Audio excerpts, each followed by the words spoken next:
जय हिंद, वंदे मातरम। स्वागत है आप सभी का। पहला प्रश्न है, प्रतिनिधित्व नहीं तो कर नहीं का नारा किस घटना का परिणाम है। वेरी वेरी मोस्ट इम्पोर्टेंट प्रश्न है आपके एग्जाम के लिए। तो देखिए, इस प्रश्न का सही जवाब जो ये बच्चे ऑप्शन ए को दिए हैं, बिल्कुल सही जवाब है। 1773 की बोस्टन टी पार्टी में प्रतिनिधित्व नहीं तो कर नहीं का नारा दिया गया था। ध्यान रखना है, बोस्टन टी पार्टी कब हुआ था, तो 1773 में। दूसरा प्रश्न है, फ्रांस में आतंक का राज किसके शासनकाल को कहते हैं। सभी ऑप्शन को सही से पढ़िए। तो दूसरे प्रश्न का राइट आंसर क्या होगा, जो ये बच्चे ऑप्शन सी को दिए हैं, बिल्कुल सही जवाब है। रॉबस्पियर को फ्रांस में आतंक का राज्य कहा जाता है। तीसरा प्रश्न है, गांधी इरविन समझौते पर हस्ताक्षर होने वाला वर्ष कौन सा है। ये है बिल्कुल सही जवाब है। 1931 में गांधी इरविन समझौता हुआ था और इस समझौते को दिल्ली समझौते के नाम से भी जाना जाता है। नेक्स्ट क्वेश्चन, इनमें से कौन सा देश द्वितीय विश्व युद्ध के दौरान धुरी राष्ट्र गुट का सदस्य नहीं था। चलिए आंसर करते जाएंगे। बिल्कुल 1 नंबर का प्रश्न है। तो देखिए, इस प्रश्न का सही जवाब हो जाएगा चीन जो है ये द्वितीय विश्व युद्ध के दौरान धुरी राष्ट्र गुट का सदस्य नहीं था। द्वितीय विश्व युद्ध कब हुआ था, तो 1939 से 1945 में याद रखना है।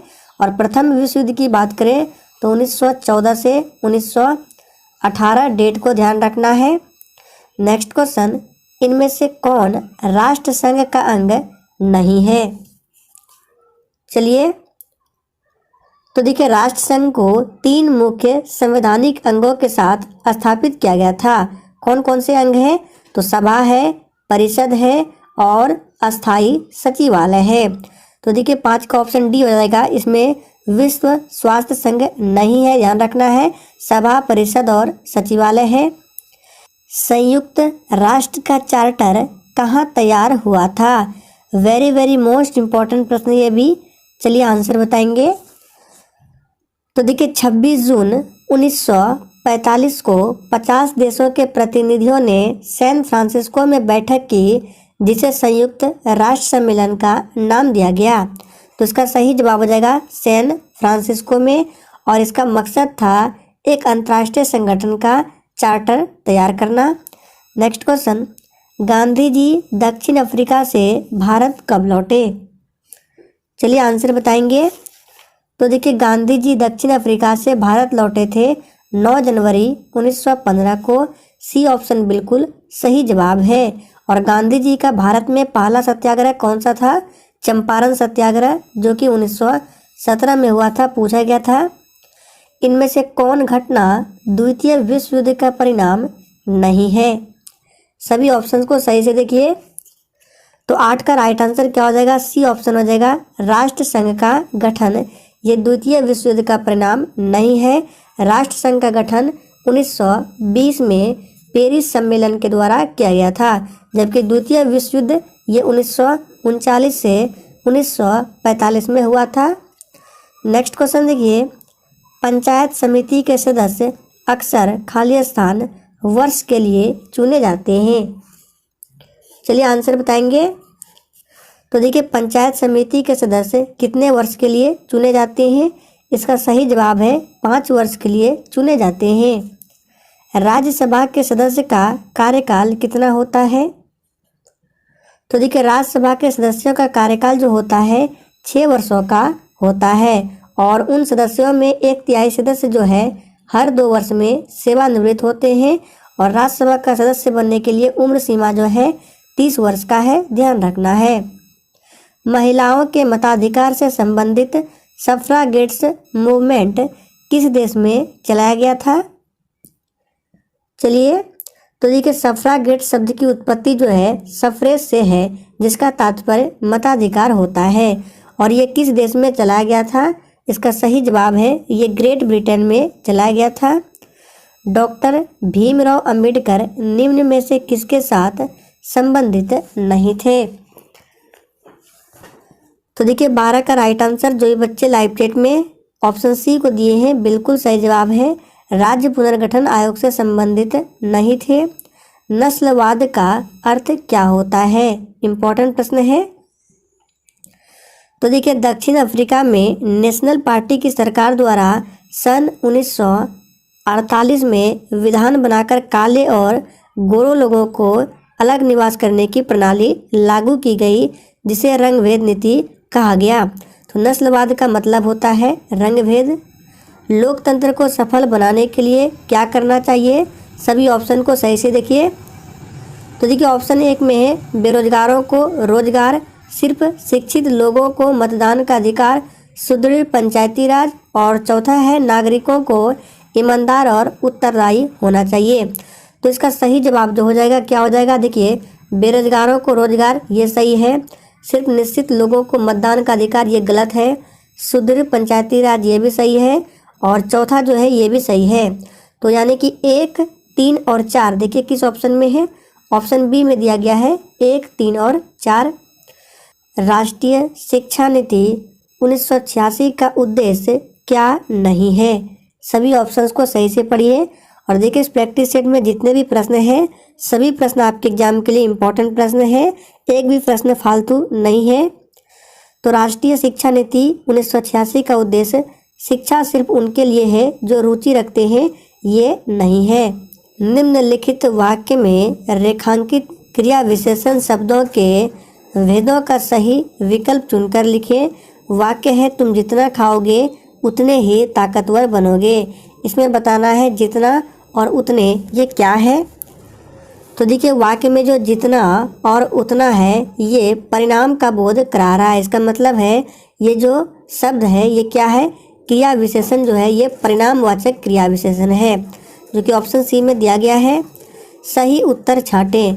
स्यानागार, कातर, हिमालय संरचना के आधार पर क्रमशः इनका परिचय करें। तो देखिए व्युत्पत्ति यानी कि बनावट के आधार पर शब्दों के 3 भेद होते हैं। कौन कौन से? हमने बताया था आपको, रूढ़, यौगिक और योग रूढ़। तो यहाँ पे पूछ रहा है कि स्यानगार, कातर और हिमालय जो है ये क्या क्या है? तो इसका सही जवाब क्या हो जाएगा? देखिए स्यानगार जो है, स्यानागार ये आपका यौगिक है। फिर देखिए कातर जो है ये क्या है? रूढ़ है। तो देखिए स्यानागार, यौगिक, कातर क्या है? रूढ़ है। तो हिमालय बच्चा ये क्या है? योग रूढ़ है। यानी कि डी ऑप्शन जो है बिल्कुल सही जवाब है। बहुव्रीहि समास में चलिए आंसर बताएंगे क्या होता है। तो देखिए बहुव्रीहि समास आप लोगों ने पढ़ा होगा। इस समास में क्या होता है? कोई तीसरा पद प्रधान होता है। तो यहाँ पे सही जवाब हो जाएगा सी ऑप्शन, तृतीय पद प्रधान होता है। पाठशाला, पाठशाला के मेल को क्या कहा जाएगा? सभी ऑप्शन को सही से देखिए। संधि, समास, द्वित्व या संयोग।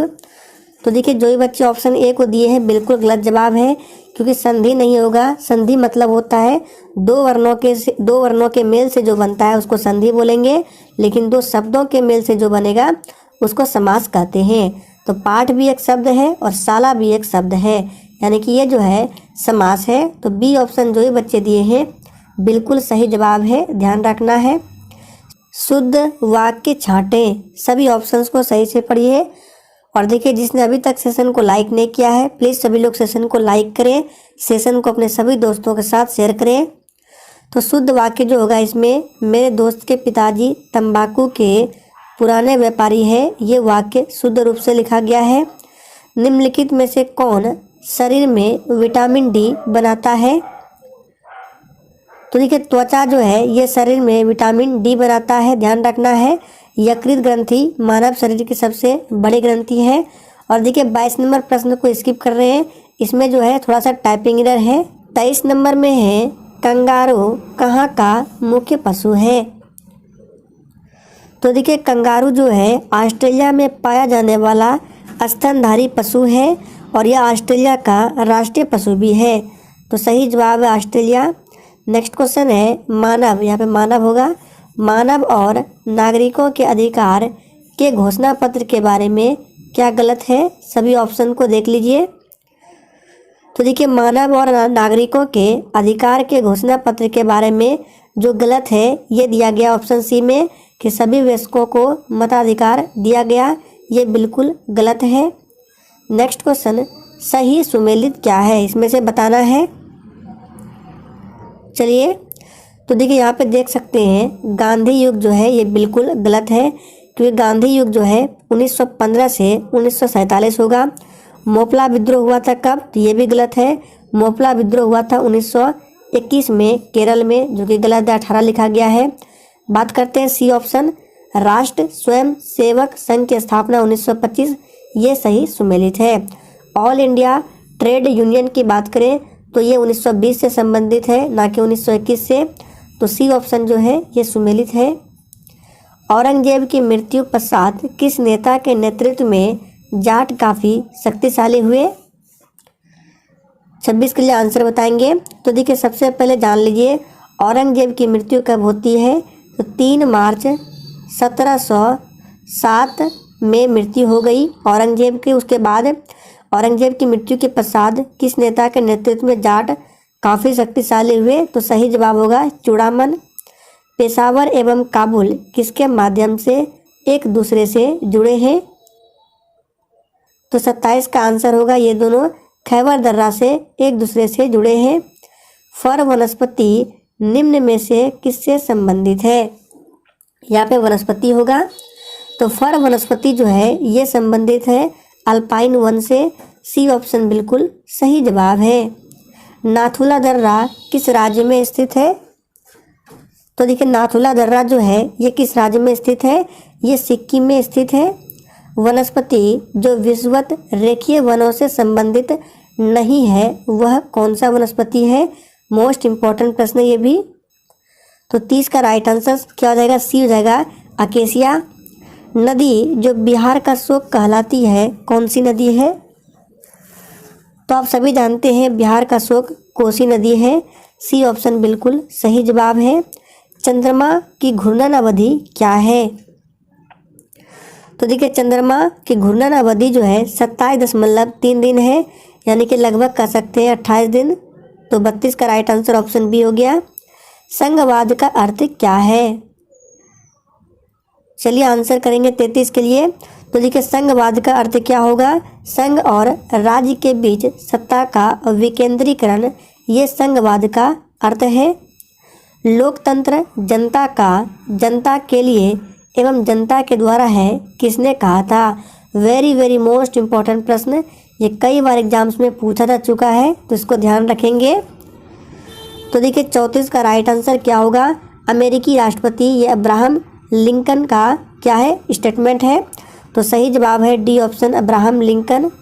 इनमें से राष्ट्रीय राजनीतिक दल कौन है, चलिए तो 35 का राइट आंसर सी हो जाएगा, बहुजन समाज पार्टी जो है ये राजनीतिक दल है, बाकी ये नहीं है, ऑप्शन ए बी और डी। भारत के किस प्रधानमंत्री ने श्रीलंका में भारतीय शांति सेना भेजी थी, तो 36 का आंसर क्या हो जाएगा, ये भेजा था राजीव गांधी ने।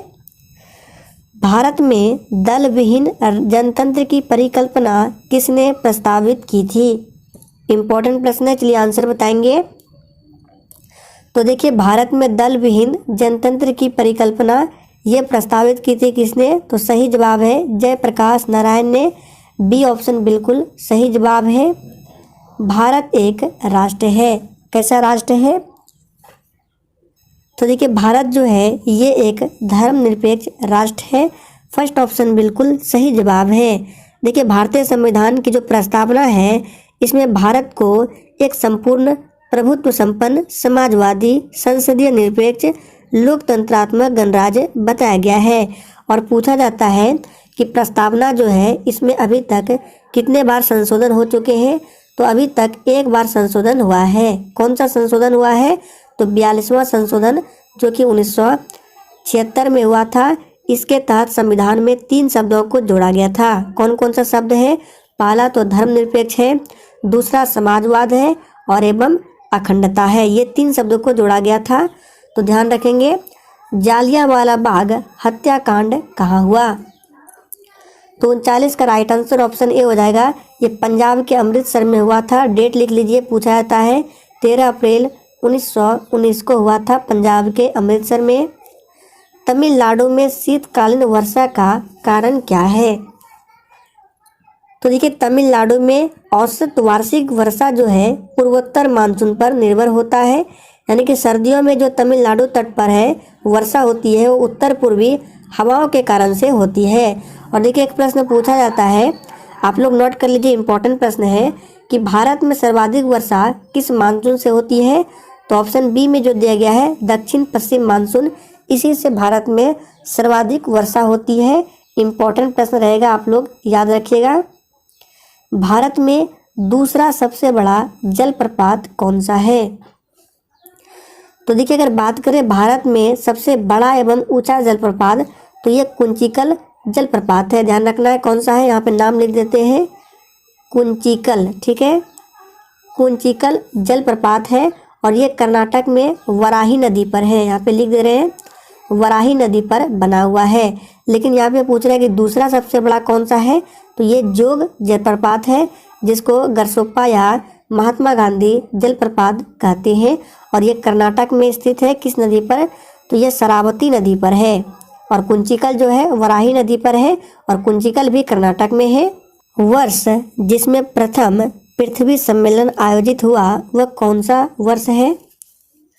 तो देखिए ब्राजील के शहर रियो डी जेनेरियो में 1992 में प्रथम पृथ्वी सम्मेलन का आयोजन किया गया था। तो सही जवाब है 1992। भारत में रेल मंडलों की वर्तमान संख्या कितनी है? तो देखिए भारत में वर्तमान में रेल मंडलों की संख्या 18 है, जो कि ऑप्शन में नहीं दिया गया है। ध्यान रखेंगे भारत का 18वां रेलवे मंडल जो बना है वो दक्षिण तटीय रेलवे है जिसका मुख्यालय विशाखापत्तनम में है। ध्यान रखेंगे। राउरकेला लौह एवं इस्पात संयंत्र जिस राज्य में अवस्थित है वह कौन सा राज्य है? तो देखिए राउरकेला लौह एवं इस्पात संयंत्र जो है इसे स्थापित किया गया था जर्मनी के सहयोग से 1955 में और ये उड़ीसा राज्य में है। भारतीय राज्य जिससे होकर कर्क रेखा नहीं गुजरती है वह कौन सा राज्य है? तो कर्क रेखा भारत के 8 राज्यों से होकर गुजरती है जिसमें बिहार नहीं आता है। कारक जो जलवायु को प्रभावित नहीं करता है वह क्या है? वेरी वेरी मोस्ट इम्पॉर्टेंट प्रश्न है, इसको भी मार्क करेंगे। तो वो कौन सा कारक है? पृथ्वी की परिभ्रमण गति ये जलवायु के लिए कारक नहीं है, क्योंकि देखिए पृथ्वी की जो परिभ्रमण गति है दिन रात के लिए उत्तरदायी होती है, ना कि जलवायु के लिए। बाकी अक्षांश, समुद्र से दूरी, पृथ्वी की परिक्रमण गति ये सभी जलवायु को प्रभावित करती है, लेकिन पृथ्वी की परिभ्रमण गति ये प्रभावित नहीं करती है। जनगणना 2011 के अनुसार किस व्यावसायिक वर्ग में भारत की कार्यशील जनसंख्या की संलग्नता द्वितीय सर्वाधिक रही है? तो 47 का आंसर हो जाएगा द्वितीय, बी ऑप्शन सही जवाब है। यह घर मेरा है और वह तुम्हारा रेखांकित शब्द क्या है? देखिए प्रश्न में कहीं भी रेखांकित नहीं दिया गया है, इसलिए इस प्रश्न को स्किप कर रहे हैं। शांति से बैठकर अपना कार्य कीजिए में रेखांकित शब्द किस क्रिया विशेषण का प्रकार है? तो आप देख सकते हैं यहाँ पे शांति है, बताना इसमें कौन सी क्रिया विशेषण है, तो ये रीतिवाचक है। चलिए आगे बढ़ते हैं। दिसंबर 1984 में घटी भोपाल गैस दुर्घटना में किस जहरीली गैस का रिसाव हुआ था? सभी ऑप्शन को देख सकते हैं। तो इसमें हुआ था मिथाइल आइसोसाइनेट का, बी ऑप्शन बिल्कुल सही जवाब है। कब हुआ था? 1984 में। कहाँ हुआ था? भोपाल में। सभी पॉइंट को याद रखेंगे।